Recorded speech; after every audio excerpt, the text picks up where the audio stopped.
चंद्रमा पर फतेह करने के बाद आज भारतीय वैज्ञानिकों ने सफलता की एक नई इबारत लिख दी।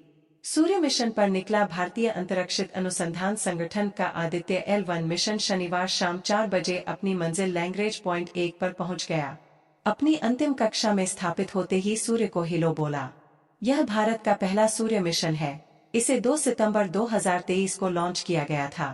आदित्य L1 अगले 5 सालों तक लैग्रेंज पॉइंट पर रहेगा। यह सूर्य का अध्ययन करेगा।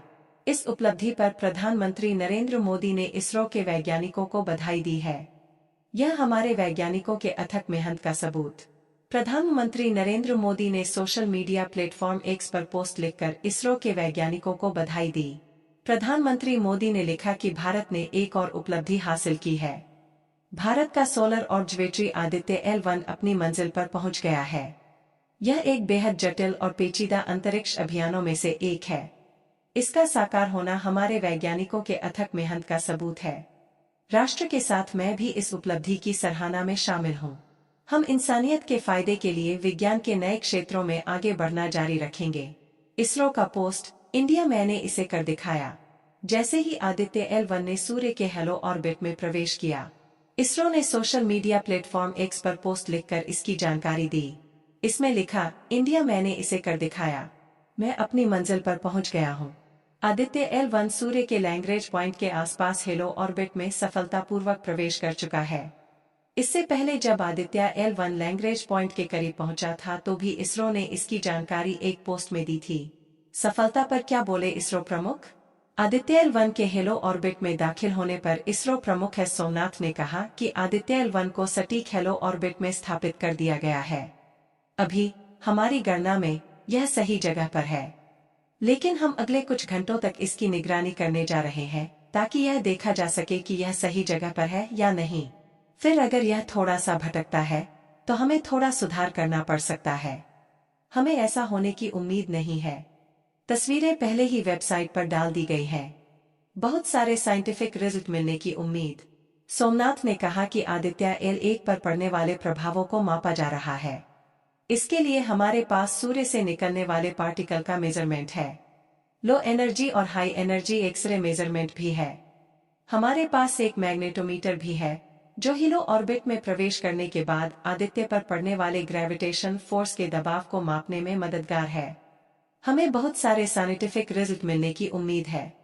अभी आदित्य L1 में जितना फ्यूल बचा है उससे यह कम से कम 5 साल तक काम करेगा। हेलो ऑर्बिट क्या है? हिलो ऑर्बिट सूर्य के चारों ओर की एक खास ऑर्बिट है। अंतरिक्ष यान या खगोलीय पिंड इस कक्षा में घूमते हैं। यह ऑर्बिट लैग्रेंज पॉइंट के पास है। लैग्रेंज पॉइंट अंतरिक्ष में कुछ विशेष स्थानों को कहा जाता है।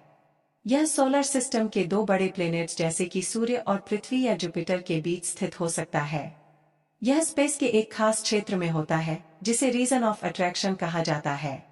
यह 2 ग्रहों और खगोलीय पिंडों के बीच एक ऐसी जगह है जहां पर दोनों का गुरुत्वाकर्षण बल काफी कम होता है। सोलर सिस्टम में 5 लैग्रेंज पॉइंट हैं। ये L1 से L5 तक हैं। सूर्य और पृथ्वी के बीच लैग्रेंज पॉइंट L1 है। यह सूर्य और पृथ्वी के सेंटर को जोड़ने वाली लाइन पर है। यह एक ऐसा पॉइंट है जहां पर दोनों ग्रहों का ग्रेविटेशन फोर्स बैलेंस हो जाता है। 126 दिन में पूरी की 30 लाख किलोमीटर की यात्रा। आदित्य L1 ने अपनी 126 दिन की यात्रा में लगभग 3.7 मिलियन किलोमीटर यानी कि 30 लाख किलोमीटर से ज्यादा की दूरी तय की है। क्योंकि यह अपनी कर्मभूमि तक पहुंचने के लिए एक घुमावदार मार्ग से गुजरा है। इसरो का कहना है कि आदित्य बिल्कुल स्वस्थ है और रिजल्ट देना भी शुरू कर दिया है। आदित्य ने सूर्य की पूरी डिस्क की खूबसूरत तस्वीरें भेजी हैं। आदित्य L1 का वजन 1475 किलोग्राम। लैग्रेंज पॉइंट 1 की दूरी पृथ्वी से करीब 15 लाख किमी है। आदित्य का घर भी यही है। आदित्य L1 का वजन 1475 किलोग्राम है। यह उपग्रह हमारे सौर मंडल के तारे को बेहतर ढंग से समझने में मदद करेगा। साथ ही अंतरिक्ष के मौसम को समझने में मदद मिलेगी। बेंगलुरु के UR राव सैटेलाइट सेंटर में आदित्य L1 उपग्रह के परियोजना निदेशक निगार शाजी ने कहा कि यह सौर तूफानों के लिए पूर्वानुमान और अलर्ट सिस्टम की तरह काम करेगा। सौर तूफान सूर्य पर एक बड़े पैमाने पर चुंबकीय विस्फोट है जो पूरे सौर मंडल को प्रभावित कर सकता है। हिलो ऑर्बिट में स्थापित होगा आदित्य L1। इससे पहले इसरो के प्रमुख एस सोमनाथ ने कहा कि आदित्य L1 अपने आखिरी पड़ाव के करीब पहुंच गया है। थ्रस्टर्स की मदद से आदित्य L1 को हेलो ऑर्बिट में स्थापित किया जाएगा।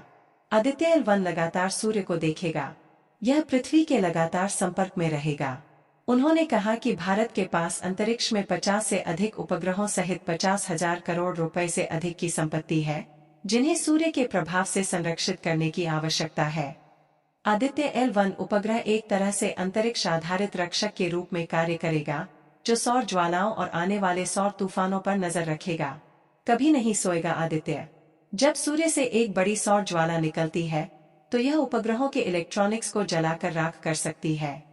उनकी सुरक्षा के लिए अंतरिक्ष इंजीनियर इलेक्ट्रॉनिक्स को बंद कर देते हैं। उन्हें तब तक सुरक्षित शटडाउन स्थिति में रखते हैं जब तक कि अत्यधिक चार्ज वाला तूफान गुजर न जाए। अशोक विश्वविद्यालय के खगोल वैज्ञानिक प्रोफेसर सोमक राय चौधरी ने कहा कि आदित्य L1 एक बुद्धिमान उपग्रह है। यह कभी नहीं सोएगा और पृथ्वी के निकटतम तारे की गतिविधियों पर नजर रखेगा और चेतावनी देगा कि सूर्य का प्रकोप हम पर कब पड़ेगा। हाँ तो दोस्तों, उम्मीद है आप लोगों को वीडियो में दी गई जानकारी अच्छी लगी होगी। अच्छी लगी तो वीडियो को लाइक करें, शेयर करें और चैनल को सब्सक्राइब करना ना भूलें। वीडियो को अंत तक देखने के लिए धन्यवाद।